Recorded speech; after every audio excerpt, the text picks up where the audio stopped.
বাসর ঘরে ঢুকেই দেখি নিধি জিন্স টপ পরে হাতে চাকু নিয়ে বসে আছে। আমি ভয় পেয়ে গেলাম। আজকে বাসর রাত নাকি আমার মার্ডার হওয়ার রাত?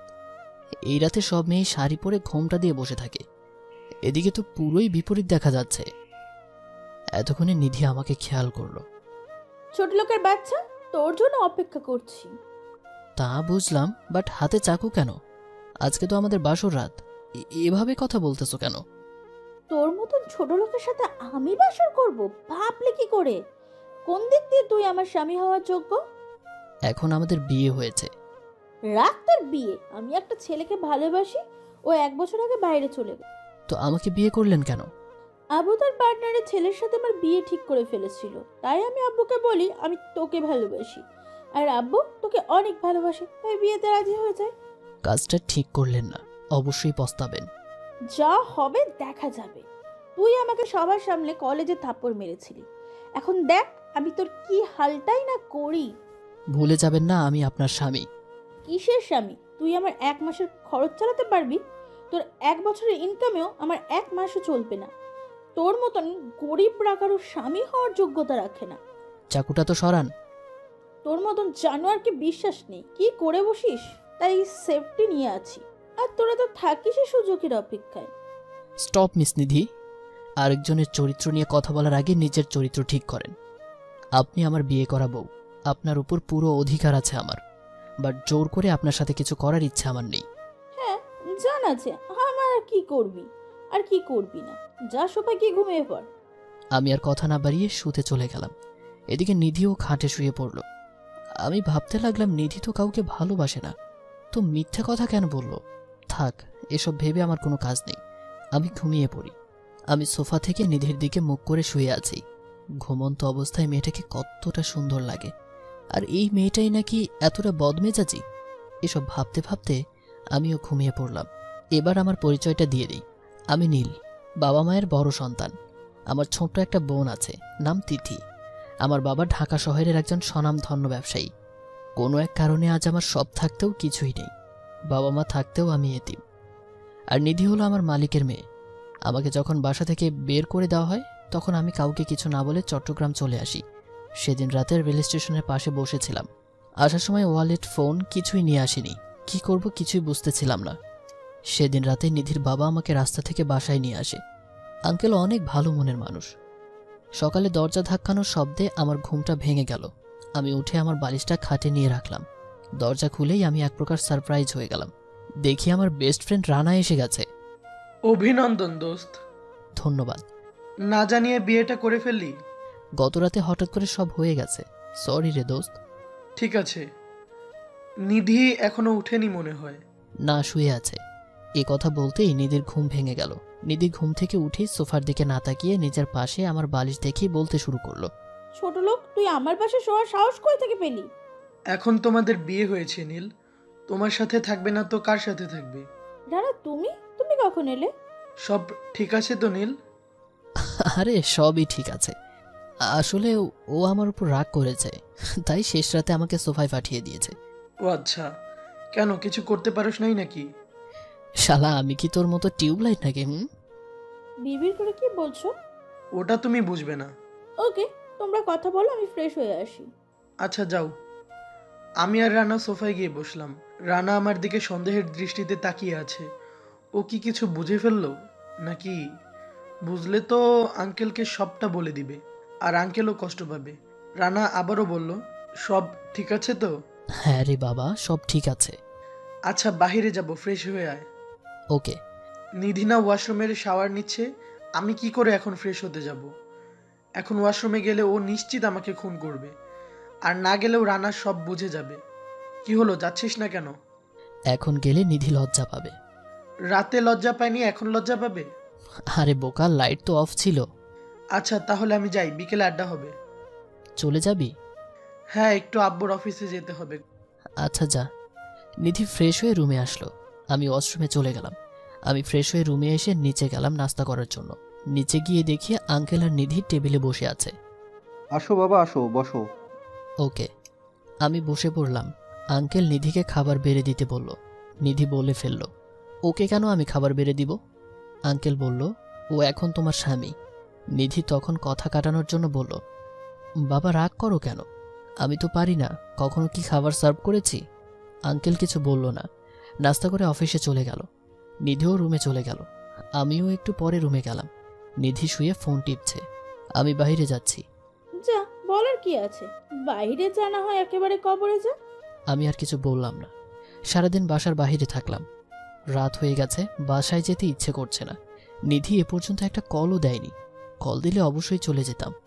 এ কথা বলাতেই মোবাইলটা বেজে উঠল। হাতে নিয়ে দেখি আঙ্কেল কল দিয়েছে। আসসালামু আলাইকুম। ওয়ালাইকুম আসসালাম। কোথায় তুমি? আঙ্কেল লেকের পারে। আসতেছি, ওখানেই থেকো। এই বলেই আঙ্কেল কল কেটে দিল। কিছুক্ষণ পরেই আঙ্কেল আমার কাছে চলে আসলো। এসে আমার পাশে বসলো। আর যা বলল তা শুনে আমি কি বলবো বুঝছি না। আঙ্কেল এসব জানলো কি করে? আমার মাথায় শুধু এসব প্রশ্নই আসছে। নীল, নিধির যখন 1.5 বছর তখন তোমার আন্টি মারা যায়। নিধির দিকে তাকিয়ে আমি তার বিয়ে করিনি, বেশি আদর দিয়ে মেয়েকে বড় করেছি। তার জন্য একটু বদমেজাজি, মাহারা মেয়ে, কিছু বলতেও পারি না। এসব তো আমি জানি। এসব কেন বলছেন আঙ্কেল? বাবা, একমাত্র তুমিই পারবে আমার মেয়েকে ভালো করতে। তোমার ভালোবাসা দিয়ে ওকে তুমি সঠিক রাস্তায় নিয়ে আসতে পারবে। কিন্তু আমি জানি নিধি তোমাকে কী জন্য বিয়ে করতেছে। ওই দিন তোমাদের রুমের পাশ দিয়ে যাওয়ার সময় তোদের সব কথা শুনে নেয়। সরি বাবা। দয়া করে ক্ষমা চেয়ে আমাকে লজ্জিত করবেন না আঙ্কেল। তাহলে কথা দাও, নিধিকে তুমি সঠিক পথে আনবে। তোমার ভালোবাসা দিয়ে ওকে ভালো মন্দ চিনাবে। তোমার ভালোবাসা পেয়ে যেন ও পুরোটাই বদলে যায়। আচ্ছা আঙ্কেল, আমি চেষ্টা করব। এখন বাসায় চলো। আমি আর আঙ্কেল বাসায় চলে গেলাম। বাসায় গিয়ে আজকে আর ডিনার করলাম না। আমার রুমে গিয়ে ঘুমিয়ে পড়লাম। নিধির রুমে আর গেলাম না। কিছুক্ষণ পরেই দরজা ধাক্কানোর শব্দে আমার ঘুম ভেঙে গেল। ঘুমো ঘুমো চোখে দরজা খুলে দেখি নিধি দাঁড়িয়ে আছে। এত রাতে আপনি? তুই এই রুমে কি করিস? তো কোথায় থাকবো? আমার রুমে আয়। পারবো না। আব্বু জানলে অনেক কষ্ট পাবে। আমি সোফায় ঘুমাতে পারি না। ছোট লোক, একটু রায় দিলেই মাথায় উঠে বসিস। সারা জীবন মাটিতে শুয়ে কাটিয়ে দিলি। ওকে, গুড নাইট। এই বলে আমি শুয়ে পড়লাম। আচ্ছা ঠিক আছে, বিছানায় ঘুমাবি, বাট মাঝখানে কোলবালিশ থাকবে। আচ্ছা। আমি নিধির রুমে চলে গেলাম। নিধি মাঝখানে কোলবালিশ দিয়ে দেওয়াল বানিয়ে দিল। আমি শুয়ে পড়লাম। যাক, একসাথে থাকার তো অনুমতি পেয়েছি। মাঝখানে দেয়াল আছে, তবুও আস্তে আস্তে সব হয়ে যাবে। আমি ঘুমিয়ে পড়লাম। সকালে আমার ঘুমটা ভেঙে গেল। তাকিয়ে দেখি নিধি আমার বুকে এসে আমাকে জড়িয়ে খুব সুন্দর করে ঘুমাচ্ছে। আমি তাড়াতাড়ি নিধিকে বালিশে শুইয়ে দিলাম। জেগে গিয়ে এই অবস্থায় নিজেকে দেখলে কি থেকে কি করে বসবে বলা যায় না। আমি ফ্রেশ হতে চলে গেলাম। ফ্রেশ হয়ে নিচে চলে আসলাম। দেখে আঙ্কেল বসে কফি খাচ্ছে। আঙ্কেল, আজকে কি বাজারে যেতে হবে? কেন? বাজার করতে হবে না? নীল, তুমি এখন এ বাড়ির জামাই, এটা ভুলো না। বাজার করার জন্য অনেক লোক আছে।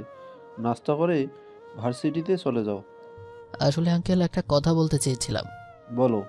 যেভাবেই হোক নিধিকে রাজি করিয়ে কক্সবাজার পাঠানোর ব্যবস্থা করেন। এ তো আর্জেন্ট কেন? আপনার মেয়েকে ঠিক পথে নিয়ে আসতে হলে আমার তার সাথে একান্ত সময় কাটাতে হবে। ও নিয়ে তুমি টেনশন করো না। 2 দিন পর রাতে ছোটোখাটো একটা পার্টি আছে। পার্টিটা শেষ হলেই হানিমুনে যাবে। ওকে। আমি কিন্তু তোদের দেশের বাইরে পাঠাতে চেয়েছিলাম হানিমুনের জন্য। সেটা পরে হবে। নিধি কি করে? ঘুমিয়ে আছে। যাও, ডেকে দিয়ে নাস্তা করে কলেজে চলে যাও। ওকে। আমি রুমে চলে গেলাম। রুমে গিয়ে দেখি নিধি ঘুমিয়েই আছে। আমি গিয়ে ডাক দিলাম, বাট উঠল না। আর কোনো উপায় না পেয়ে আমি নিধির গায়ে একটু ধাক্কা দিলাম। নিধির ঘুম ভেঙে গেল। নিধি এমন একটা কাজ করলো যা আমি কল্পনাও করতে পারিনি। এই সামান্য বিষয়ে এমন বিহেভ করবে ভাবতেও পারিনি। নিধি উঠে বসেই আমার গালে একটা থাপ্পড় মেরে দিল। থাপ্পড় খেয়ে গালে হাত দিয়ে দাঁড়িয়ে আছি। কিছু বলার মতো ভাষা হারিয়ে ফেলেছি। কুত্তার বাচ্চা, তোর সাহস হলো কি করে আমাকে টাচ করার? মানে রাগ তোর মানে? একটু সুযোগ পেলে মেয়েদের শরীরে হাত দেওয়ার চেষ্টা করিস। আমার কথাটা তো শুনবেন। কি শুনবো তোর কথা? জানোয়ারের সাথে কথা বলার ইচ্ছা নেই, এখন যা সামনে থেকে। এনাফ। আর একটা কথা বললে খবর আছে তোর। নিজেকে কি ভাবিস, মহাসুন্দরী? তোর থেকে তো দিনমজুরের মেয়েরা অনেক ভালো। বেশি শিক্ষিত না থাকলেও তোর মতো অহংকারী মেয়ে না। আর কি বলছিস, সুযোগ? ওরকম ইচ্ছা থাকলে গতকাল রাতেই তোর সাথে যা ইচ্ছা তা করতে পারতাম। এই কথা বলে আমি ভার্সিটিতে চলে গেলাম। নিধি শুধু শুনল কথাগুলো, কিছুই বলেনি। প্রতিদিন আমি নিধিকে ড্রাইভ করে কলেজে নিয়ে যাই। আজকে রাগ করে আমি রিক্সা করে কলেজে যাওয়ার জন্য রওনা দিলাম। আমি রানাকে কল করলাম। পুরো কলেজে আমার একটা বন্ধুই, সেটা রানা। রানা কল রিসিভ করলো। কোথায় তুই? কলেজ গেটে অপেক্ষা করছি। কি জন্য? ও, একটু লেট হবে রে, আজকে রিক্সা করে আসতেছে। কেন, গাড়ি কি হয়েছে? কলেজে এসে সব কিছু বলছি। কোন পর্যন্ত? চৌরাস্তায়। ওকে। আমি কল কেটে দিলাম। 5 মিনিট যেতে না যেতেই রানা আমার সামনে এসে হাজির। আমি রিক্সা ভাড়া দিয়ে গাড়িতে উঠে বসলাম। রানা কলেজে না গিয়ে একটা রেস্টুরেন্টের সামনে চলে গেল। রানা গাড়ি থেকে নেমে গেল, আমিও নামলাম। এখানে কেন আসলি? সকালে নাস্তা করেছিস? না, করা হয়নি। জানতাম, চল ভিতরে চল। আমি আর রানা নাস্তা করে বাইরে চলে আসলাম। এরপর আমরা কলেজে চলে গেলাম। কলেজে গিয়ে রানা গাড়ি পার্ক করে আসলো। আমরা দুজন মাঠের মাঝখানে বসলাম। কি হয়েছে এখন বল। নিধি আমাকে স্বামী হিসেবে মেনে নেয়নি। মানে? আমি রানাকে সবকিছু বলে দিলাম। রানা শুনে কিছুক্ষণ চুপ করে রইল। ও হয়তো ভাবছে এখন কি করা উচিত। তোকে অনেক আগেই বলেছিলাম আমার বাসায় চলে আয়, শুনলি না তো? না দোস্ত, আঙ্কেল আমার দুঃসময় আমার পাশে ছিল। আমি কি করে আঙ্কেলকে ছাড়া থাকবো? আচ্ছা নীল, তোর বাসাটা কোথায় ছিল? এসব কথা রাখ এখন। ওই দিকে তাকিয়ে দেখ। দেখি নিধি ওর ছেলে বন্ধুদের সাথে হাসাহাসি করে কলেজে ঢুকছে। এটা ওর নিত্যদিনের কাজ। এ বিষয়ে কিছু বললেই মেয়েটা আরও অপমান করে। তাই আমি কিছু বলি না। বাট এখন তো আমার বউ, পুরো অধিকার আছে ওর উপরে। থাক, এখানে কিছু বললে আবার অপমান শুরু করে দিবে। এ কি, নিধি দেখি ওর সব ফ্রেন্ডদের নিয়ে আমার দিকেই আসছে। ওরা আমাদের সামনে এসেই দাঁড়ালো। নিধির ফ্রেন্ড ফাহাদ বলল, কিরে নীল, তোর আর নিধির বলে বিয়ে হয়েছে? হ্যাঁ। বড় লোকের একমাত্র সুন্দরী মেয়ে দেখে লোভ সামলাতে পারিনি। ছোট লোকদের স্বভাবই এরকম, এরা সুযোগের অপেক্ষায় থাকে কখন কোন ধনী মেয়ে পেয়ে বিয়ে করে ফেলা যায়। আর একটা কথা তোমাদের মুখ থেকে বের হলে আমার মনে হয় না নেক্সট টাইম এই কলেজে পা রাখতে পারবে। তুমিও না, কলেজে এত ছেলে থাকতে তোমার এই ছেলেটার সাথেই বন্ধুত্ব করতে হবে? দেখো নিধি, এই কথাটা অন্য কেউ বললে তাকে যে কি করতাম আমি নিজেও জানি না। নীল এখন তোমার স্বামী, এটা মনে রেখো। আর একটা নিধি, তোমাকে বলে দিলাম, যেরকম করতেছো একসময় সেরকমটাই ফিরে পাবে। কাউকে আঘাত করে কথা বলার আগে একটু হলেও ভেবে নিও। এই কথা বলাতে নিধি মুখ বাঁকা করে চলে গেল। আমি শুধু শুনলাম, বলার মতো কিছুই নেই। আর আপনারা হয়তো ভাবছেন আমি মন খারাপ করে বসে আছি। আরে না, আমি হাসলাম শুধু কথাগুলো শুনে। এগুলো শুনে শুনে আমার অভ্যাস হয়ে গেছে। আমার এই হাসি দেখে রানা কেমন অদ্ভুত দৃষ্টিতে আমার দিকে তাকিয়ে আছে। রানা যদি আমার ফ্রেন্ড না হতো তাহলে যে কত অত্যাচারই আমার সহ্য করতে হতো। আজকে আমাদের কলেজে নতুন প্রফেসর আসবে। তুই কি করে জানলি? গতকাল রাতে আব্বু বলল। ও, চল ক্লাসে চলে যাই। ক্লাসে গিয়ে বসে আছি। আমি আর রানা সামনের বেঞ্চে বসলাম। কিছুক্ষণ পরে প্রিন্সিপাল স্যার রুমে আসলো। তার পেছনে পেছনে একজন লোক আসলো। লোকটার মুখ আমার চিরচেনা। সে এখানে কি করতে এসেছে? এখন আমার পরিচয়টা সবাই না জানলেই হয়। লোকটাকে দেখে আমি চমকে উঠলাম। সে আর কেউ নয়, আমার সাবেক ভার্সিটির প্রফেসর রিয়াদ স্যার। কি করব কিছুই বুঝতে পারছি না। প্রিন্সিপাল স্যার আসাতে আমরা সবাই দাঁড়িয়ে গেলাম। স্যারের দৃষ্টি এখনো আমার উপরে পড়েনি। এ হলো তোমাদের নিউ প্রফেসর রিয়াদ খান। ঢাকা শহরের অনেক নামকরা ভার্সিটি প্রফেসর ছিলেন তিনি। তার এখানে ট্রান্সফার হয়েছে। মিস্টার রিয়াদ এখন থেকে তোমাদের বাংলা পড়াবেন। এই বলে প্রিন্সিপাল স্যার চলে গেলেন। আমি মাথা নিচের দিকে দিয়ে তাকিয়ে আছি। কি করব বুঝতে পারছি না। রিয়াদ স্যার যদি আব্বুকে বলে দেয় আমি চট্টগ্রাম আছি, তাহলে আমার স্বপ্ন কখনো সফল হবে না। ইতিমধ্যেই স্যারের দৃষ্টি আমার উপর পড়ল। স্যার মায়াবী চোখে আমার দিকে তাকিয়ে আছে, আর আমি তাকিয়ে আছি নিচের দিকে। নীল, তুই এখানে? আমি চুপ করে আছি। জানিস তুই, তোর বাবা পুরো শহরে তোকে তন্ন তন্ন করে খুঁজছে। স্যার, আপনি ওকে কি করে চিনেন? চিনবো না কেন, ও তো ডাক। স্যার প্লিজ, এসব কথা না বললেই আমি খুশি হব। কিন্তু তুই এখানে কেন? সেটা অনেক কাহিনী, পরে এক সময় বলবো। আমার আর স্যারের কথোপকথনে সবাই চুপ করে আছে। সবাই হয়তো ভাবছে আমার মতো ছেলেকে ঢাকার নামকরা ভার্সিটির প্রফেসর কি করে চেনে। সবার মুখে একটাই প্রশ্ন। রানা তো আমার দিকে তাকিয়ে আছে, অবাক হওয়ারই কথা। ওরা তো জানে না আমার পরিচয় কি, আমি কে। স্যার ক্লাস নিয়ে চলে গেল। আজকে আর স্যার ক্লাস নিল কোথায়? আমার সাথে কথা বলতে বলতেই সময় শেষ। আমি স্যারের পিছু পিছু ক্লাস থেকে বের হলাম। স্যার। নীল, তোর সাথে আমার অনেক কথা আছে। আগে আমার কথা শোনেন। এখানকার কেউ যেন আমাকে চিনতে না পারে, আমার পরিচয়টা যেন না জানে, আর আমার পরিবারের কেউ যেন না জানে আমি এখানে আছি। কিন্তু কোনো কিন্তু না স্যার, আমাকে কথা দেন, কাউকে কোনোদিন বলবেন না। আচ্ছা, আরেকটা কথা, বৃষ্টি সব বলে দিচ্ছে ওই দিন। তোর কোনো দোষ ছিল না, তোকে ফাঁসিয়েছিল। অতীত রাখেন স্যার, আগের কথা নিয়ে আমি ভাবি না। ওকে। স্যার, কেউ আমার পরিচয় জিজ্ঞেস করলে বলবেন আপনার বাসার পাশে একটা এতিমখানা ছিল, সেখানেই বড় হয়েছি আমি, সেক্ষেত্রেই আমাকে চেনেন আপনি। এই বলে আমি ওখান থেকে চলে আসলাম, এসে মাঠে এসে বসলাম। একটু পরে রানা এসেও বসলো। স্যার তোকে কি করে চিনি? বলছি না স্যার, সময় হলেই সব জেনে যাবে। তোকে প্রশ্ন করাই বৃথা। দাঁত কেলানো অফ কর। ওকে। একটু পরে নিধি আর ও সব ফ্রেন্ডরা আসলো। নীল স্যার তোমাকে চেনে কি করে? সেটা আপনার না জানলেও চলবে। এদের সাথে কথা বলাটাই ভুল। এই বলে ওরা চলে গেল। আমি আর রানা হাসতে লাগলাম। কালকে আঙ্কেল একটা পার্টি রেখেছেন বাসায়। বলছে তোর শ্বশুর। কালকে সকালে চলে যাবি কিন্তু। পার্টি তো সন্ধ্যায়। তো কি?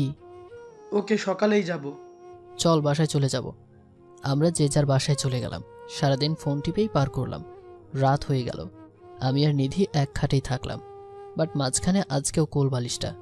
সকালে ঘুম ভেঙে গেল। ঘুম থেকে উঠেই কোনো দিকে না তাকিয়ে আমি ওয়াশরুমে চলে গেলাম। যা দেখলাম বিশ্বাস করেন দেখার জন্য মোটেও প্রস্তুত ছিলাম না। ঘুম থেকে উঠেই তাকিয়ে দেখি বিছানায় নিধি নেই। আজকে এত সকালে উঠছে, কাহিনী কি? যাই হোক, আমি তোয়ালে হাতে নিয়ে ওয়াশরুমে চলে গেলাম। ওয়াশরুমের দরজা ধাক্কা দিতেই দেখি ভিতরে নিধি। আমি হাঁ করে তাকিয়ে আছি, কেননা নিধির শরীরে একটা সুতো পর্যন্ত নেই। নিধি আমাকে দেখে চিৎকার দিয়ে উঠবে তার আগেই আমার হাত দিয়ে নিধির মুখ চেপে ধরলাম।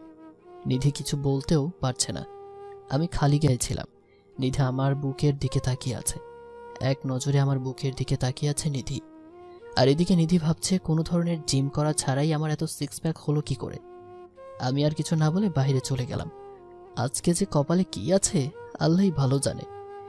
কি গাধি মেয়ে রে বাবা, ওয়াশরুমের দরজা পর্যন্ত লক করেনি। একটু পরে নিধি বাহিরে আসলো। তুমি কি কিছু দেখেছো? চোখ তো খোলাই ছিল। বেয়াদব ছেলে, ওয়াশরুম যাওয়ার সময় নক করতে হয় জানা নেই? ওয়াশরুমে গিয়ে যে দরজা লক করতে হয় সেটা জানা নেই আপনার? আর আমার শরীরের দিকে নজর দিচ্ছেন কেন? কই না তো। আমি আর কিছু না বলে ওয়াশরুমে চলে গেলাম। নিধি কিছু বলল না কেন? লজ্জায় নাকি আমাকেও ভালোবেসে ফেলেছে? যাক, ভালো জিনিসই দেখেছি, দিনটা ভালোই কাটবে। আমি শাওয়ার নিয়ে বের হলাম। নিধিকে আর রুমে দেখলাম না। আমি নিচে চলে গেলাম। নিচে গিয়ে নাস্তা করে নিলাম। নাস্তা করে আঙ্কেলের রুমে চলে গেলাম। আঙ্কেল বসে আছে, নিধিও আঙ্কেলের পাশে বসে আছে। Good morning uncle. Good morning. আজকে অফিস যাবেন না? না, আজকে কি করে অফিসে যাব? আর তোমার সব ফ্রেন্ডদের ইনভাইট করেছো? আমার ফ্রেন্ড বলতে তো শুধু রানা, আর তো কেউ নেই। রানা এবং তার ফ্যামিলির সবাইকে ইনভাইট করা হয়েছে। হ্যাঁ জানি। আঙ্কেলের সাথে গল্প করতেছি, অমনেই আমার ফোনটা বেজে উঠল। পকেট থেকে ফোন বাহির করে দেখে রানা কল দিয়েছে। আমি রিসিভ করলাম। কই তুই? বাসায়। আমিও তো। আমার রুমে গিয়ে বস, আমি আসতেছি। এরপরে আমি আমার রুমে চলে গেলাম। রানার সাথে আড্ডা দিতে লাগলাম। আড্ডা দিতে দিতে দুপুর হয়ে গেল। আমরা দুপুরে লাঞ্চ করে নিলাম সবাই। আস্তে আস্তে সবাই আসতে লাগলো। দেখতে দেখতে সন্ধ্যা হয়ে গেল। আঙ্কেল এসে আমাকে একটা ব্ল্যাক কালারের পাঞ্জাবি দিয়ে গেলেন। এটাই পরতে বললেন আজকে। আমিও ব্ল্যাক কালারের পাঞ্জাবিটা পরে নিলাম। একটু পরে নিধির কল আসলো, আমাকে রুমে যেতে বলল। আমি রুমে গিয়ে দেখি নিধির সব ফ্রেন্ড আর অচেনা কিছু মেয়ে আছে এখানে। এদের মধ্যে দু একজনকে চিনি, তারা হলো নিধির কাজিন। কিছু বলবেন? না। তাহলে যাই। ওর তোমার সাথে পরিচয় হবে। নিধির এক কাজিন বলে ফেলল, এসব ছোট লোকদের সাথে আমি পরিচিত হই না, এদের দেখলে আমার গা জ্বলে। আরেকজন বলল, ঠিকই বলেছিস, এদের মতো ছেলেদের কাজই কখন কোন বড়লোকের মেয়েদের বিয়ে করে রাতারাতি কোটিপতি হওয়া যায়। আরেকটা মেয়ে বলল, তোমরা যে যাই বলো, ভাইয়াটা দেখতে অনেক সুন্দর। অপমান করা শেষ হয়েছে? শেষ হলে আমি যাই। এই বলে চলে আসলাম। নিধি ভাবতে শুরু করলো, কেমন ছেলেরে বাবা, এত অপমান করি কিছুই মনে করে না। আর এদিকে আমি ভাবতে লাগলাম বাবার হোটেল থেকে বের হলেই দুনিয়াটা কত কঠিন, সেটা হারে হারে টের পাচ্ছি আমি। কিছু করার নেই, সবই সহ্য করতে হবে। তবে ইনশাল্লাহ আমারও দিন আসবে, অপেক্ষায় থাকলাম। চোখ দিয়ে হঠাৎ করে এক ফোঁটা পানি গড়িয়ে পড়ল। আমি চোখের পানিটা মুছে ফেললাম। চোখের পানিগুলোও যেন কেমন অল্পতেই চলে আসে। পার্টিতে সবাই উপস্থিত হয়েছে। আমি আর রানা এক জায়গায় দাঁড়িয়ে গল্প করছি। তখনই দেখি উপরে থেকে নিধি নিচে আসছে। নিধিকে দেখেই মাশাল্লাহ বলে ফেললাম। মেয়েটা এত সুন্দর, বাট ব্যবহারটা কি বাজে। নিধিকে দেখতে একদম অপসরীর মতো লাগছে। এত প্রশংসা করছে কেন? প্রেমে পড়ে গেলাম নাকি? পড়লেই প্রবলেম কি? আমারই তো বউ। তখনই আঙ্কেল আমাকে আর নিধিকে তার কাছে যেতে বলল। সবার সামনে ঘোষণা দিয়ে দিল আমাদের বিয়ে হয়ে গেছে। সবাই এসে আমাদের দাম্পত্য জীবনের জন্য অভিনন্দিত করে গেল। সবাই যার যার মতো আনন্দ করতে লাগলো। নিধি আমাকে অপমান করার জন্য এমন একটা ফোন দিয়ে আটলো যা কখনো ভাবতেই পারিনি। সময় খারাপ হলে যা হয় আর কি। তখনই নিধি বলতে লাগলো, আপনাদের মাঝে এখন গান গেয়ে শোনাবে নীল। আমি কথাটা শুনে হতবাক হয়ে গেলাম। নিধি কেন আমাকে গান বলতে বলছে? অপমান করার জন্য? তাছাড়া আর কি হবে? নিধির কথা শুনে সবাই করতালি দিতে লাগলো। আমি কি বলবো বুঝছি না। গান না বললেও মান সম্মান শেষ হয়ে যাবে। দোস্ত, এখন কি করবি? গান তো এখন বলতেই হবে। গিটার বাজাতে পারিস? দেখতে থাক। এরপরে আমি একজনের কাছে গিয়ে গিটারটা হাতে নিয়ে গিটার বাজাতে লাগলাম। গিটারের সুর শুনে সবাই হাসতে লাগলো। আমি আস্তে মিনারের তুই তো আমার সব এই গানের একটা সুর উঠালাম। এইবার সবাই মনোযোগ দিয়ে শুনছে। এরপর আমি গাইতে লাগলাম। গানটা পুরো গাইলাম। গান শেষে সবাই করতালি দিতে লাগলো। আর নিধি তো অবাক হয়ে আমার দিকে তাকিয়ে আছে। গান শুনে অনেক মেয়েই এগিয়ে এসে আমার সাথে পরিচিত হলো। আমিও সবার সাথে টুকটাক কথা বলছি। আমি মেয়েদের সাথে কথা বলছি এটা দেখে মনে হয় নিধি জেলাস ফিল করছে। আমি আরো বেশি বেশি করে মেয়েদের সাথে কথা বলতে লাগলাম। ফাটিয়ে দিয়েছিস মামা। এত ভালো গাইতে পারিস জানতাম না তো। হয়েছে। নিধির মুখের দিকে একবার তাকা। আমি হাসতে লাগলাম। আস্তে আস্তে সবাই চলে গেল। রানাও বিদায় নিয়ে চলে গেল। আমি নিধির রুমে চলে গেলাম। এখন তো এটাই আমার রুম। রুমে গিয়ে ড্রেস চেঞ্জ করে নর্মাল ড্রেস পরে নিলাম। একটু পরে নিধিও রুমে আসলো। তুমি এত সুন্দর করে গিটার বাজাতে পারো? কেমন হয়েছে জানি না, একটু আধটু পারি আর কি। সত্যি করে বলো তো তুমি কে? কেন চিনেন না আমাকে? ইদানিং কেমন জানি তোমাকে অচেনা অচেনা লাগে। Good night. আমি ঘুমিয়ে পড়লাম। সকালে আজকে নিধির ডাকে ঘুমটা ভেঙে গেল। ঘুম থেকে উঠে ওয়াশরুমে চলে গেলাম। আস্তে আস্তে নিধির আচরণটা ভালো হচ্ছে। নাস্তা করতে চলে গেলাম। নিধি আর আঙ্কেল টেবিলে বসে আছে। আঙ্কেল জানিয়ে দিল কালকে আমাদের কক্সবাজার যাওয়ার কথা। নিধি প্রথমে মত না দিলেও পরে আঙ্কেলের কথা রাখতে নিধিও রাজি হয়ে যায়। আজকে নিধি আমার সাথে কলেজে আসে। কলেজে এসে নিধি ওর ফ্রেন্ডদের কাছে চলে যায়। আমি রানার কাছে চলে যাই। সকাল হলো আপনার? সরি, একটু লেট হয়ে গেল। ঠিক আছে। কালকে কক্সবাজার যাব। ভালো খবর। তুইও যাবি সাথে? দূর বোকা, তোরা যাবি হানিমুনে, আমি গিয়ে কি করব? আমরা কথা বলতে লাগলাম। নিধি আসলো আমাদের কাছে। এসে বলল আঙ্কেল নাকি শপিংয়ে যেতে বলছে। আমি রানার কাছ থেকে বিদায় নিয়ে শপিংয়ে চলে গেলাম। আমরা শপিং থেকে বাসায় চলে আসলাম। বাসায় এসে সব কিছু গোছগাছ করে নিলাম। রাতে আঙ্কেল ফ্লাইটের টিকিট দিল। সকাল 10টার ফ্লাইটে আমরা কক্সবাজার চলে গেলাম। বাট কক্সবাজার যে আমার জন্য এত বড় সারপ্রাইজ অপেক্ষা করছে সেটা জানলে ভুল করেও কক্সবাজার আসতাম না। কক্সবাজারে এসে আমরা রেস্টুরেন্টে চলে গেলাম। সব কিছুই আঙ্কেল ঠিক করে রেখেছে।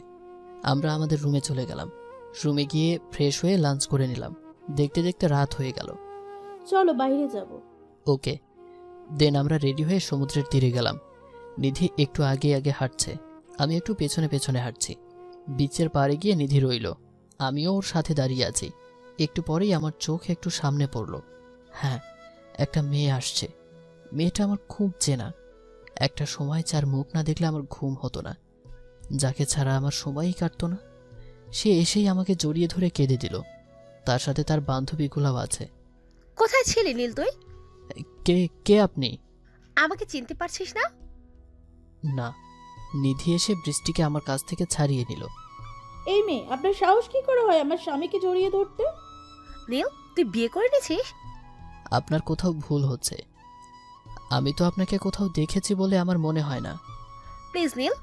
এই বিয়ে মেয়ে, ও আপনাকে বলে দিচ্ছে না একবার যে ও আপনাকে চেনে না, তারপরে কেন বিরক্ত করতেছেন? আমি ওইখানে আর এক মুহূর্ত দাঁড়ালাম না। আমি রেস্টুরেন্টে আমার রুমে চলে আসলাম। রুমে এসে ভাবতে লাগলাম এই মেয়েটার জন্যই আমি বাসা ছাড়া হয়েছি। বাট নিধি একটু জেলাস হয়েছে। নিধিও আমাকে ভালোবাসতে শুরু করেছে। আমার পেছন পেছন নিধিও রুমে আসলো। নীল ওটা কে? চিনি না। সত্যি তো? হ্যাঁ, একদম সত্যি। আর হ্যাঁ, বাসায় চলে যাব, চলেন। হোয়াট? বাসায় কেন যাব? ওকে, আপনি থাকেন, আমি চলে যাব। একটা কথা বলি। বলেন। চলো আমরা সাজিক যাই। আঙ্কেলকে জানাতে হবে? না, আব্বুকে বলতে হবে না, আব্বুকে আমি সব বলে দিব। ওকে। দিন আমরা রেস্টুরেন্ট থেকে বের হয়ে রাঙামাটির উদ্দেশ্যে রওনা দিলাম। যেতে যেতে আমাদের অনেক রাত হয়ে গেল। এখানে আমার একটা ফ্রেন্ড আছে, তাকে কল দিলাম। আমার কল পেয়ে সে একদম অবাক হয়ে গেল। পুরো 9 মাস পরে তাকে কল দিলাম। হ্যালো, কই তুই? আমি তো বাসায়। আমি তোদের বাসার আশেপাশেই আছি। লোকেশন পাঠা। 10 মিনিটের মধ্যে রিফাত আমাদের কাছে চলে আসলো। এসেই আমাকে জড়িয়ে ধরলো। দোস্ত, কেমন আছিস তুই? আলহামদুলিল্লাহ, ভালো। এই তো ভালো। সাথে কে এইটা? তোর ভাবি। না জানিয়ে বিয়ে করে নিলি, আর তুই আর বাসে যাস নাই? না দোস্ত, সময় হলে সব বলবো। এখন ভালো একটা হোটেল বুক করে দে। আম্মু তোকে নিয়ে বাসায় যেতে বলেছে, আর আমার বাসায় উঠবি না, এক সময় যে আন্টির সাথে দেখা করে আসব। এরপর রিফাত একটা হোটেলে আমাদের জন্য রুম বুক করে দিয়ে চলে গেল।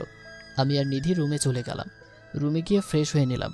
সারাদিন জার্নি করাতে অনেকটাই ক্লান্ত লাগছে। আমি রানাকে কল করে বলে দিলাম আমি সাজেক আসছি। দেন আমরা ডিনার করে ঘুমিয়ে পড়লাম। সকালে ঘুম থেকে উঠে আমরা নাস্তা করে রিফাতদের বাসায় চলে গেলাম। সারাদিন ওখানে কাটিয়ে রিফাতের বাসা থেকে সন্ধ্যার সময় বের হলাম।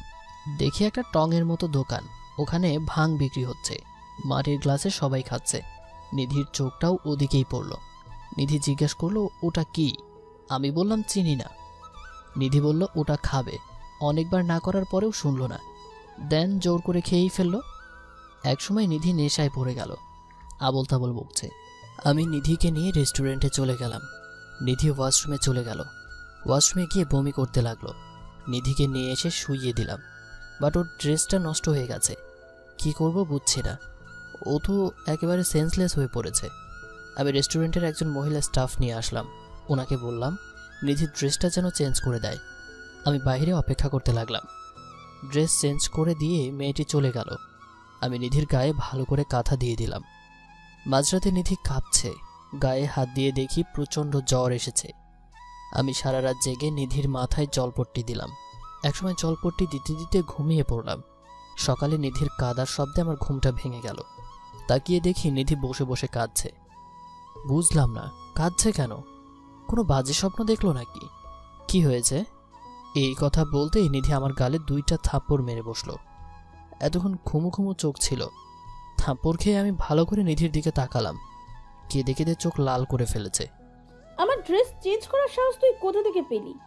না জানি রাতে আমার সাথে আরো কি কি করেছিস। এসব কি বলছেন? একদম ঠিক বলেছি আমি। তোকে আমি বিশ্বাস করতে শুরু করেছিলাম, আর তুই বিশ্বাসের এই মর্যাদা দিলি? আপনি যা ভাবছেন তা কিছুই হয়নি। সব ছেলেরাই এমন। ওরা থাকে সুযোগের অপেক্ষায়। সুযোগ পেলে হায়নাদের মতন মেয়েদের শরীরে ঝাঁপিয়ে পড়ে। দৌড় হ চোখের সামনে থেকে। আমি আর কথা না বাড়িয়ে চলে গেলাম রুম থেকে।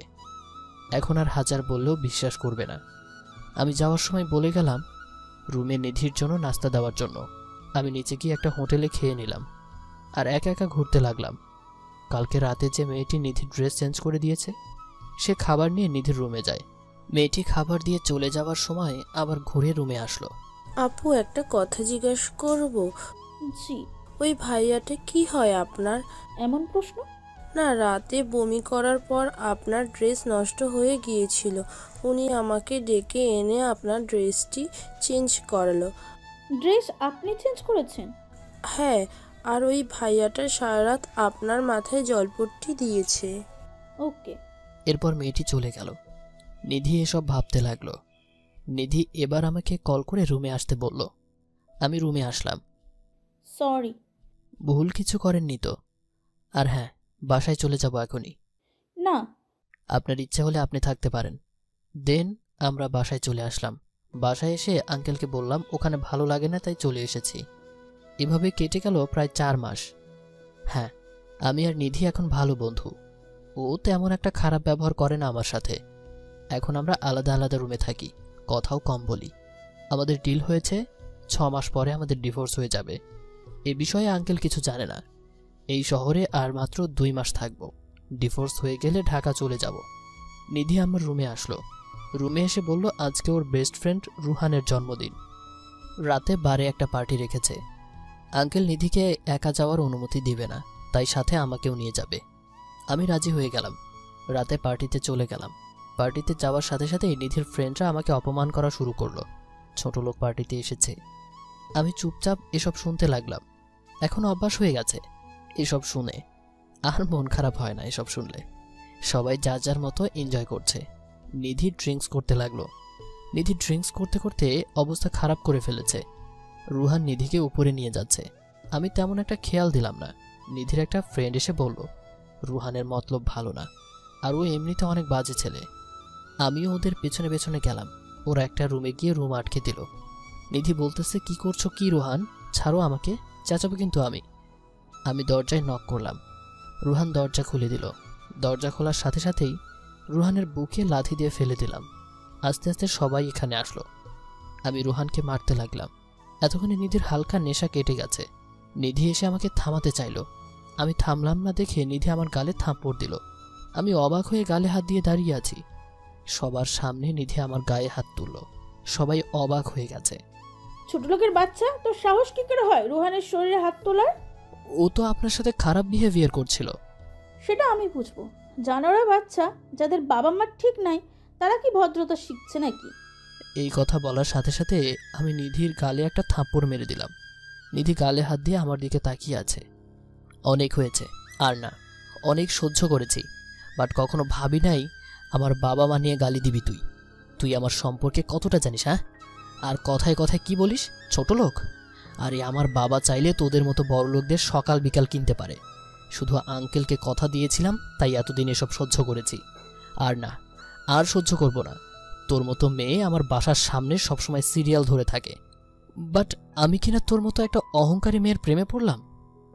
গুড বাই মিস নিধি। এই বলে আমি ওখান থেকে বেরিয়ে আসলাম। ওখান থেকে এসে রানার বাসায় চলে গেলাম। গিয়ে রানাকে সব বললাম। রানা বলল ওদের বাসায় যাওয়ার কোনো প্রয়োজন নেই আমার। আমি রানাকে বলে দিলাম আমি আমার বাসায় চলে যাব। রানা অবাক হয়ে বলল তোর বাসা কোথায়? ঢাকা। তাহলে তুই এখানে কি করিস? দেন আমি রানাকে সব বললাম। সব শুনে রানা আমাকে জড়িয়ে ধরে কেঁদে দিল। রানা বলতে লাগলো দোস্ত, তোর ভিতরে এত কষ্ট বোঝাই যায় না। রানা অনলাইনে সকাল 6টার বাসের টিকিট কেটে রাখলো। ওদিকে তো নিধির ফ্রেন্ডরা নিধিকে অনেক কথা শোনাতে লাগলো। ছেলেটা তোর ইজ্জত বাঁচালো, আর তুই তার সাথে কিনা খারাপ ব্যবহারটা করলি। সবাই নিধিকে এসব কথা শোনাতে লাগলো। নিধি কাঁদতে কাঁদতে বাসায় চলে গেল। আমার ফোন আমি অফ করে রাখলাম। আঙ্কেল আর নিধি আমার নাম্বারে কল দিতে লাগলো। রানা বলে দিল ও জানে না আমি কোথায় আছি। আমি আর রানা ঘুমিয়ে পড়লাম। সকালে রানা বাস স্টেশন পর্যন্ত আমাকে ড্রপ করে দিল। সকাল 11টার সময় আমি ঢাকা গিয়ে পৌঁছালাম। 1 বছর 2 মাস পরে সেই চেনা শহরে পা রাখলাম। আমি আমার পুরনো সিমটা চালু করলাম। আমার ফ্রেন্ড জয়কে কল করলাম। কল দেওয়ার সাথে সাথে জয় কল রিসিভ করলো। নীল, কোথায় তুই? জানিস তোর সাথে যোগাযোগ করার জন্য কত চেষ্টা করেছি। স্টেশনে আছি, এসে নিয়ে যা। ওয়েট, আসছি আমি। কিছুক্ষণের মধ্যেই জয় এসে পড়ল। জয় এসেই আমাকে জড়িয়ে ধরল। আমিও জয়কে জড়িয়ে ধরলাম। জয়কে ছাড়া আমি কখনো এতদিন দূরে থাকিনি। আগে আমরা টাঙ্গাইলে থাকতাম, তখন একসাথে স্কুলে পড়তাম। আমরা তখন ক্লাস 2তে পড়ি। আমার আব্বু ঢাকা এসে পড়ে তখন। আমরা ঢাকা আসার পর জয় 2 দিন না খেয়েছিল আমার কাছে চলে আসবে বলে। পরে জয়ের আব্বু ঢাকা এসে পড়ে। কেমন আছিস? কই ছিলি তুই? সবই বলবো, চল বাসায় যাই। হ্যাঁ চল। দেন আমি বাসায় চলে গেলাম। বাসটা কেমন অন্যরকম লাগছে। আমি গেটের সামনে দাঁড়িয়ে আছি, ভেতরে ঢোকার সাহস পেলাম না। দারোয়ান আমাকে দেখেই দৌড়ে আসলো। এসেই আম্মুকে ডাকতে লাগলো। আম্মু এসেই আমাকে জড়িয়ে ধরলো। আমিও আম্মুকে জড়িয়ে ধরলাম। এভাবে প্রায় 10 মিনিট কেউ কোনো কথা বললাম না। আম্মু কাঁদতেছে। আমি চোখের পানি মুছে দিলাম। কেমন আছো আম্মু? তোকে ছাড়া কেমন থাকি তুই জানিস না। আন্টি বাসায় গিয়ে কথা বলো। বাবা, বাসায় চলো। আমি বাসায় চলে গেলাম। সব কিছুই আগের মতোই আছে। আমার রুমের কোনো কিছুই পাল্টেনি। 1 বছর আগে যেমনটা রেখে গিয়েছিলাম ঠিক তেমনটাই আছে। আমি আমার রুমে গিয়ে বেলকনির সামনে গেলাম। এটা আমার ফেভারিট প্লেস। এইখান থেকে আমাদের পুরো বাগানটা দেখা যায়। বেলকনি থেকে রুমে আসলাম। আম্মু আমার জন্য কফি নিয়ে আসলো। নানান প্রশ্ন করতে লাগলো, এতদিন কই ছিলাম, আরও অনেক কিছু। আমি শুধু বলে দিলাম সব জানতে পারবে। আম্মুকে জিজ্ঞেস করলাম আব্বু কোথায়। আম্মু বলল আব্বু অফিসে, কল দিয়েছিল, এখনই আসতেছে। আমি কফি খেয়ে রানাকে একটা কল করে বলে দিলাম আমি পৌঁছে গেছি। বৃষ্টি কোথায়? জানি না, ওই দিনের পর থেকে বৃষ্টির সাথে আমার আর কথা হয়নি। ও, রিহানের সাথে কি ওর বিয়ে হয়ে গেছে? না, রিহান অন্য কাউকে বিয়ে করে নিছে। আমি শুধু ওকে এটাই বোঝাতে চেয়েছিলাম রিহান প্লে বয়, এ কারণেই আমাকে বাড়ি ছাড়তে হয়েছিল। দোস্ত, অতীত ভুলে যা প্লিজ। হ্যাঁ, অতীত ভুলে গেছি। জয়ের সাথে কথা বলতে বলতেই আব্বু চলে আসলো। আব্বু এসেই আমাকে জড়িয়ে ধরল। আমি চুপ করেই আছি, কোনো কথা বলছি না। কোথায় ছিলে বাবা? তুই জানিস তোকে কত খুঁজেছি। চুপ করেই আছি আমি। তোর জন্য তোর আম্মু ঠিকমতো খাওয়া দাওয়া করে না, তার জন্য প্রায় সময় অসুস্থ থাকে। আমি আম্মুর দিকে তাকালাম। আগের চেয়ে শুকিয়ে গেছে, চোখ ভেতরের দিকে চলে গেছে। মনে হয় প্রায় সময়ই না খেয়ে কান্না করে। কি হলো, কথা বলছিস না কেন? আমাকে খোঁজার কি প্রয়োজন? আমি তো আপনার ছেলে হওয়ার যোগ্য না। সেই কথাগুলো এখনো মনে রেখেছিস? কিছু কথা আছে যা ভোলা যায় না। এখন কি বাবা হয়ে তোর পা ধরতে হবে বল? এসব কি বলছো আব্বু? এইবার আমিও আব্বুকে জড়িয়ে ধরলাম। সবাই শুধু একই প্রশ্ন করছে, কোথায় ছিলাম এতদিন, বাট কাউকে কিছুই বললাম না। বৃষ্টিকে কল দিছিলে? কেন, ও বাসায় না? না, লাবণ্য এসেছিল, ওর সাথে বাইরে গেছে। ওকে কল করার প্রয়োজন নেই। বৃষ্টির কথা বলতে না বলতেই বৃষ্টি এখানে এসে হাজির। বৃষ্টি আসাতে সবাই রুম থেকে চলে গেল। বৃষ্টি এসে আমার পায়ে পড়ে গেল। প্লিজ আমাকে ক্ষমা করে দাও নীল, আমি অনেক বড় ভুল করে ফেলেছি। পা ছাড়েন প্লিজ। আর 1 মিনিট আমার সামনে থাকলে আমি এই বাসা থেকে চলে যাব। এমন করো না নীল, প্লিজ আমাকে মাফ করে দাও। Get out. বৃষ্টি কাঁদতে কাঁদতে চলে গেল। চলে যাক, তাতে আমার কি? এই মেয়েটাকে একসময় অনেকটাই ভালোবাসতাম।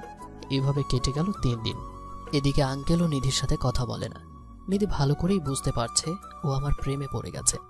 এদিকে আঙ্কেলও আমাকে তন্ন তন্ন করে খুঁজছে। এভাবে কেটে গেল 3 দিন। এদিকে আঙ্কেলও নিধির সাথে কথা বলে না। নিধি ভালো করেই বুঝতে পেরেছে ও আমার প্রেমে পড়ে গেছে। এদিকে আঙ্কেলও আমাকে তন্ন তন্ন করে খুঁজছে। আর কিছু না ভেবেই নিধি রানার কাছে চলে গেল, সাথে আঙ্কেলকেও নিয়ে গেল। রানা নিধিকে দেখে অবাক হয়ে গেল। নীল কোথায়? আমি জানি না। প্লিজ বলো। সরি, আমি সত্যিই জানি না। রানা জেনে থাকলেও বলে দাও, আমার মেয়েটা না খেয়ে আর কান্না করতে করতে শেষ হয়ে গেল। সেটা আগে বোঝা উচিত ছিল আঙ্কেল। নিধি কম অপমান করে নাই নীলকে, কখনো স্বামীর সম্মানটাই পায়নি নীল। আমি আমার ভুল বুঝতে পেরেছি, তুমি শুধু একবার বলো নীল কোথায়। আমি জানি না। রানাকে অনেক রিকোয়েস্ট করার পরেও রানা বলেনি আমি কোথায়। নিধি আর আঙ্কেল হতাশ হয়ে বাসায় ফিরলেন। এদিকে আঙ্কেল মেয়ের কান্না একদমই সহ্য করতে পারছেন না। কি করবে কিছুই বুঝছেন না। হঠাৎ করে নিধির মনে হলো ভার্সিটিতে নিউ একজন প্রফেসর আসছে, সেই একমাত্র নীলের খোঁজ নিতে পারবে। নিধি আর লেট না করে আঙ্কেলকে নিয়ে ভার্সিটিতে চলে গেল। ভার্সিটিতে গিয়ে স্যারের ক্যাবিনে চলে গেল দুজনেই। স্যার বসতে বলল। স্যার নীল কোথায়? আমি কি করে জানবো নীল কোথায়? স্যার আপনি সবই জানেন, প্লিজ বলেন। তুমি নীলের কি হও? আমি ওর ওয়াইফ। হোয়াট? বাট আমি খেয়াল করতাম তোমরা সারাদিনই নীলকে অপমান করতে।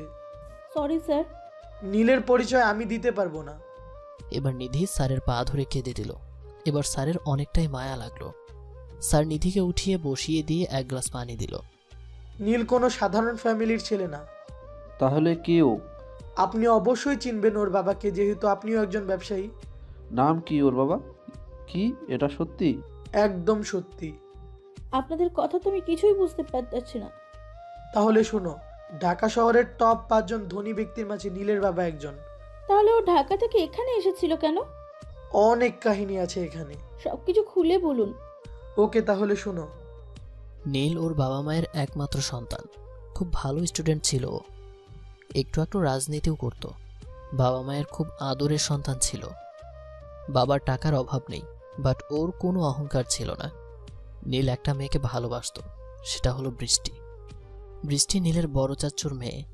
বৃষ্টি খুব ছোট থাকতেই ওর মা বাবা মারা যায়। সেখান থেকেই বৃষ্টির নীলের আম্মুর কাছে মানুষ হয়। বৃষ্টি নীলের 1 বছরের বড়। সেই ক্ষেত্রে বৃষ্টি নীলকে ভালোবাসতো না। বাট নীলের আব্বুর স্বপ্ন ছিল বৃষ্টিকেই ঘরের বউ করবে। একদিন নীল আর নীলের ফ্রেন্ডরা কলেজে বসে আছে। তাকিয়ে দেখে রিহান আর ওর ফ্রেন্ডরা মিলে একটা মেয়েকে জোর করে সিগারেট খাওয়াচ্ছে। মেয়েটা কান্না করে দিয়েছে। এটা দেখে নীল আর ওর ফ্রেন্ডরা রিহানের কাছে চলে যায়। রিহান ছিল নীলের এক ব্যাচ সিনিয়র। বৃষ্টি আর রিহানের ছিল সেম ব্যাচ। এখানে কি হচ্ছে? এখানে কি হচ্ছে সেটা তোর দেখতে হবে না। তোকে অনেক বুঝিয়েছি, আর না, আজকে তোর রেগিং করা বের করব। এই বলে নীল আর ওর ফ্রেন্ডরা রিহান আর ওদের ফ্রেন্ডদের ইচ্ছা মতো মারে। একসময় প্রিন্সিপাল স্যার এসে ঝগড়া থামিয়ে দেয়। কি হচ্ছে নীল? রেহান তোমার সিনিয়র। ও, এই আপুটাকে এখানে জোর করে স্মোক করাচ্ছিল। এরকম ছাত্র কলেজে রাখার প্রয়োজন নেই। এখনই সবগুলোকে রাস্টিকেট করবেন। রেহানকে বলল মেয়েটির কাছে ক্ষমা চাইতে। রেহান আর কোনো উপায় না পেয়ে ক্ষমা চেয়ে নেয়। বাট রিহানের মনে রাগ রয়েই যায়। রিহান কোনোভাবেই নীলের উপর প্রতিশোধ নিতে পারছিল না। রিহান আর কোনো বুদ্ধি না পেয়ে বৃষ্টিকে পটিয়ে ফেলে। বৃষ্টিও রিহানের ফাঁদে পা দেয়। সেখান থেকেই নীলের জীবন এলোমেলো হয়ে যায়। নীল বৃষ্টিকে ছোটবেলা থেকেই ভালোবাসত। যে ছেলেটা কখনো সিগারেট পর্যন্ত ছুঁয়ে দেখেনি, সে রেগুলারই ড্রিঙ্কস করতে শুরু করে। ফ্রেন্ডরা অনেক বোঝায়, কিন্তু কারো কথাই শোনে না। এটা নিয়ে নীলের আব্বু আম্মু অনেক চিন্তিত হয়ে পড়ে। বৃষ্টি রিহানের উপর অনেকটাই দুর্বল হয়ে পড়ে। বৃষ্টি নীল বাসায় থাকলে আমাদের কখনো এক হতে দিবে না। চলো আমরা বিয়ে করে ফেলে। এখনই না, একটা রাখতে পারলেই আমি তোমাকে বিয়ে করব। কি কথা? নীলকে বাসা থেকে তাড়াতে হবে। বৃষ্টি এতটাই রিহানের প্রেমে মগ্ন ছিল যে রিহানের সব প্ল্যানই রাজি হয়ে যেত। একদিন সকাল 6টার দিকে বৃষ্টি নীলের রুমে যায়। রুমে গিয়ে নীলকে ডেকে তোলে। নীল এখন বৃষ্টির সাথে কথা বলে না। বৃষ্টি গিয়ে দরজা লক করে দেয় আর নিচের জামা হালকা ছিঁড়ে চুলগুলো এলোমেলো করে চিল্লাতে থাকে। নীল শুধু অবাক হয়ে তাকিয়ে আছে। একসময় নীলের আব্বু আর আম্মু এসে দরজা ধাক্কাতে লাগে। বৃষ্টি নীলের দিকে তাকিয়ে একটা শয়তানি হাসি দেয়। তারপর গিয়ে দরজাটা খুলে দেয়। দরজা খুলে নীলের আম্মুকে জড়িয়ে ধরে কেঁদে দেয়। কি হয়েছে? চাচু, ও আমার ইজ্জত নষ্ট করতে চেয়েছিল। এই কথা বলাতেই নীলের আব্বু নীলকে থাপ্পড় মারে। নীলের আম্মু ঘটনা বিশ্বাস করতে চায় না। দেন বৃষ্টি বলে নীল এখন নেশা করে, ও সব কিছুই করতে পারে। নীলের বাবা নীলকে বাসা থেকে বের করে দেয়। নীল যাওয়ার সময় বৃষ্টির দিকে তাকিয়ে শুধু একটা কথাই বলে, অনেক আফসোস করবে, বাট খুঁজে পাবে না। নিধি সব শুনে কান্না করতে লাগলো। নিধি আর একটু লেট না করে আঙ্কেল আর রানাকে নিয়ে ঢাকা আসার জন্য রওনা দিল। আমি আর আম্মু বিকেলে ড্রয়িং রুমে বসে আছি। তখনই কলিং বেলটা বেজে উঠল। আম্মু গিয়ে দরজা খুলে দিল। দরজা খোলাতে আঙ্কেল, নিধি আর রানা ভেতরে আসে। নিধি এসে আম্মুকে সালাম করে। আম্মু শুধু আমার দিকে অবাক হয়ে তাকিয়ে আছে। আম্মু নিধিকে টেনে তুলল। আপনাদের তো চিনতে পারলাম না। আম্মু, আমি নীলের ওয়াইফ। ওকে যা বলছে তা কি সত্যি? হ্যাঁ। বাহ, এত মিষ্টি একটা মেয়ে আমার ঘরের বউ হয়ে আসবে আমি তো কখনো ভাবতেই পারিনি। বুঝলাম না আম্মু কোনো রিয়াক্ট করলো না কেন? তার একমাত্র ছেলে তাকে না জানিয়ে বিয়ে করেছে, এতে তো তার কষ্ট পাওয়ার কথা। আম্মু তো আরো হাসি খুশি। বুঝলাম না কিছু। কি ভাবিস? আর জয় আমাকে সবকিছু বলে দিয়েছে। রানা চল।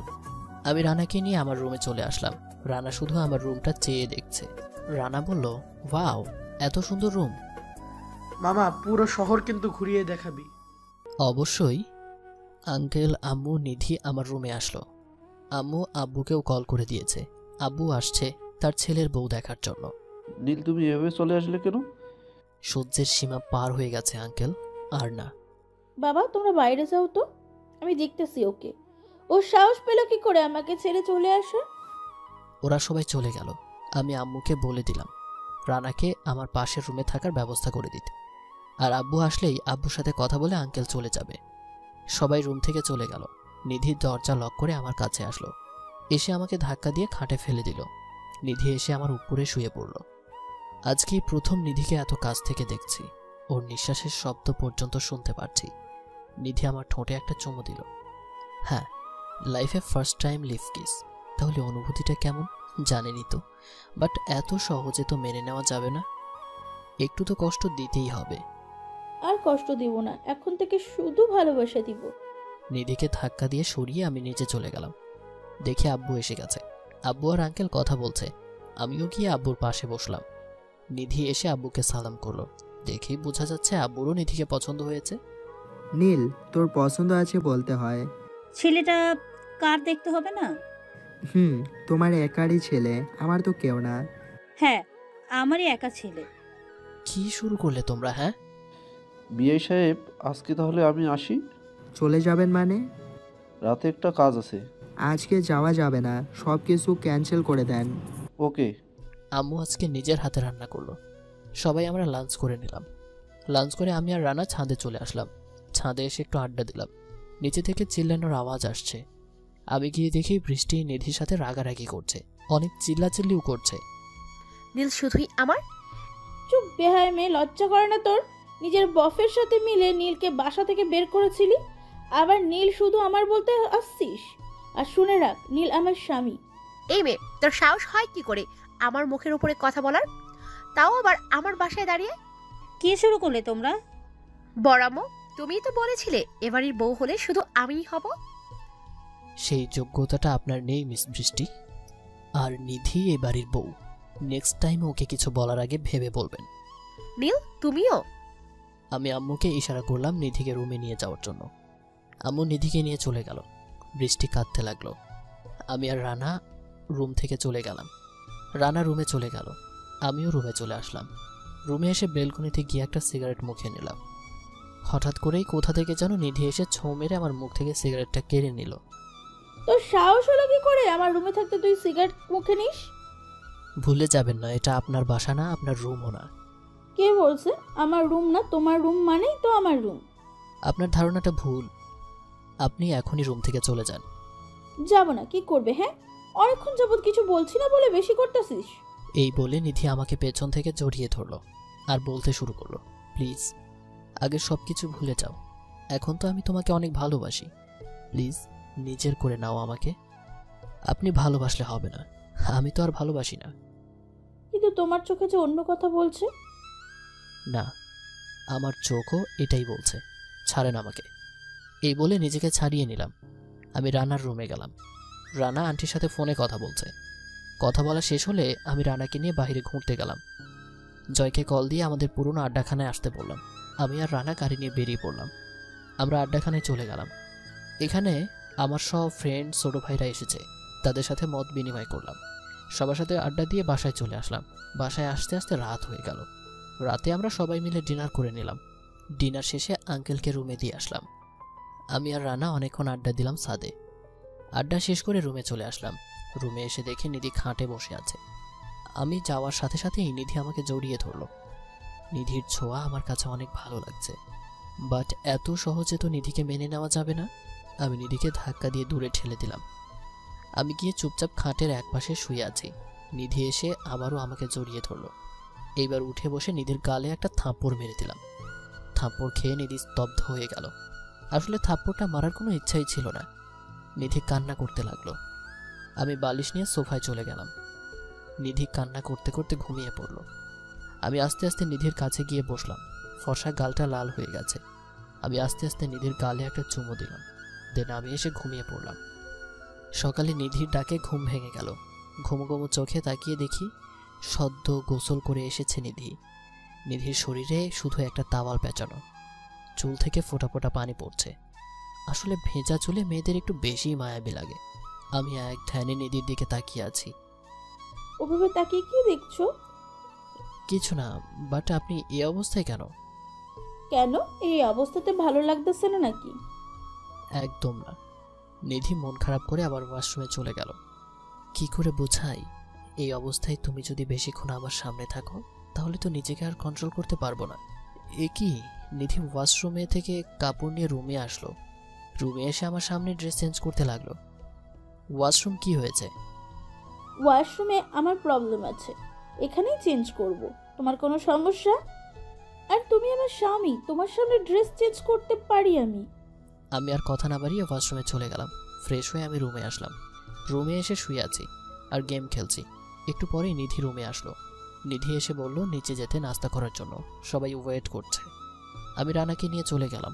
আমরা সবাই একসাথে সকালের খাবার খেতে বসলাম। আমি খাওয়া শুরু করলাম, বাট আজকের খাবারের স্বাদটা অন্যরকম। এটা তো আম্মুর হাতের রান্না না। আম্মু, তুমি রান্না করেছো? অনেক সুন্দর হয়েছে। নিধি রান্না করেছে। আমি আর কোনো কথা না বলে চুপচাপ খেয়ে নিলাম। খেয়ে আমার রুমে চলে আসলাম রানাকে নিয়ে। রানাকে বললাম রেডি হয়ে নিতে, আমিও রেডি হতে লাগলাম। কোথায় যাচ্ছ? হ্যাঁ, কোথায়? আমার পুরনো ভার্সিটিতে। আমাকেও সাথে নিবে? রেডি হয়ে নেন। নিধি এমনভাবে বলল আমি না করতে পারলাম না। নিধি খুশিতে আমাকে জড়িয়ে ধরল। আঙ্কেল আসলো রুমে। আঙ্কেল এসে আমাদের এই অবস্থায় দেখে ফেলল। আঙ্কেলও এসে বোকা হয়ে গেছে। ধুর, আমি এত ভয় কেন পাচ্ছি? নিধি তো আমারই বউ। সরি। আসো আব্বু। নীল, আমি এখন চলে যাব। বাবা মা মরা মেয়েকে কখনো কষ্ট দিও না। চলো যাবো আব্বু। আঙ্কেল নিধিকে বুকে জড়িয়ে নিল। আঙ্কেল বিদায় নিয়ে চলে গেল। বাট নিধির মুডটা অফ হয়ে গেল। আমি, রানা, নিধি রেডি হয়ে গাড়ি নিয়ে বেরিয়ে পড়লাম।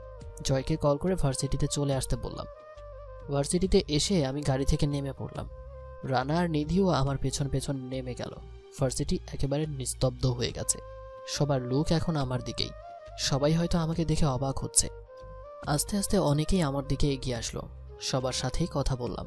আজকে অনেক ভালো লাগা কাজ করছে। প্রিন্সিপালের রুমে কতক্ষণ বসে আমি বিদায় নিয়ে চলে আসলাম। রানা আর নিধিকে অনেক জায়গায় ঘোরালাম। দেন দুপুরে একটা রেস্টুরেন্টে লাঞ্চ করলাম। এভাবে 14-15 দিন কেটে গেল। নিধিকে যত অবহেলা করি, নিধি এতে একটুও বিরক্ত হয় না। এতে বোঝা যায় নিধির এখন শিক্ষা হয়ে গেছে। একদিন রাতে ডিনার করে এসে আমি শুয়ে আছি। নিধি একটা চাকু হাতে নিয়ে রুমে আসলো। আমি নিধির হাতে চাকু দেখে একটু অবাক হলাম। নিধি ডিরেক্ট এসে আমার উপরে শুয়ে পড়ল। কি হচ্ছে কি? আজকে আমাকে আপন করে না নিলে এই চাকু দিয়ে নিজেকে শেষ করে দিব। মজা করার আর জায়গা পান না? এই কথা বলাতেই নিধি চাকু দিয়ে ওর হাতে একটা পোজ দিয়ে দিল। নিধির হাত থেকে রক্ত বের হচ্ছে। নিধি আরেকটা পোজ দেওয়ার আগেই আমি হাত থেকে চাকুটা কেড়ে নিলাম। দাও আমাকে চাকুটা। আমাকে যখন ক্ষমা করবেই না, তাহলে আমি নিজেকে শেষ করে দিব। তাহলে আমার কি হবে? এই কথা বলাতে নিধি আমাকে অনেক শক্ত করে জড়িয়ে ধরল। আমি নিধির হাতের কাটা জায়গায় ঔষধ লাগিয়ে ব্যান্ডেজ করে দিলাম। শক্ত করে জড়িয়ে ধরলাম নিধিকে। ও কাঁদছে, কাঁদুক। আজকের পর থেকে ওর চোখে কখনো পানি আসতে দিব না। তোমার বুকে একটু মাথা রাখা যাবে? হ্যাঁ। আমি শুয়ে পড়লাম। নিধি আমার বুকে মাথা দিয়ে শুয়ে আছে। আমি নিধির মাথায় হাত বুলিয়ে দিচ্ছি। আমি নিধির কপালে একটা চুমু দিলাম। নিধি লজ্জায় আমার বুকে মুখ লুকালো। আমার একটা জিনিস চাই, দিবে? হ্যাঁ বলো, কি চাও? আমার একটা বেবি দাও, আর কিছু লাগবে না। ও আচ্ছা, এই কথা। হ্যাঁ। লজ্জায় নিধির গাল দুটো লাল হয়ে গেল। দেন আমরা লুডো খেলতে ব্যস্ত হয়ে পড়লাম। আজকে আমার মেয়ে কুহুর জন্মদিন। আজকে ওর 3 বছর পূর্ণ হলো। এ বাসায় ছোটখাটো একটা পার্টির আয়োজন করা হয়েছে। আমি রেডি হচ্ছি, তখনই নিধি রুমে আসলো। নিধি এসেই আমাকে বলল রেডি হতে এতক্ষণ লাগে। আমি শুধু হাসলাম আর নিধিকে জড়িয়ে ধরলাম। কি করছো কি? কুহু এসে পড়বে। আসবে নাটাও বলতে পারলাম না, তার আগেই আমার ছোট্ট সোনার আম্মু আব্বু এসে হাজির। পাপাই, তুমি আম্মুকে জ্বলিয়ে ধরছো কেন? আমি তো ধরতেই চাইনি, তোমার আম্মুই তো আমাকে জড়িয়ে ধরলো। তুমি শুধু আমালে জ্বলিয়ে দলবা। আচ্ছা মামনি।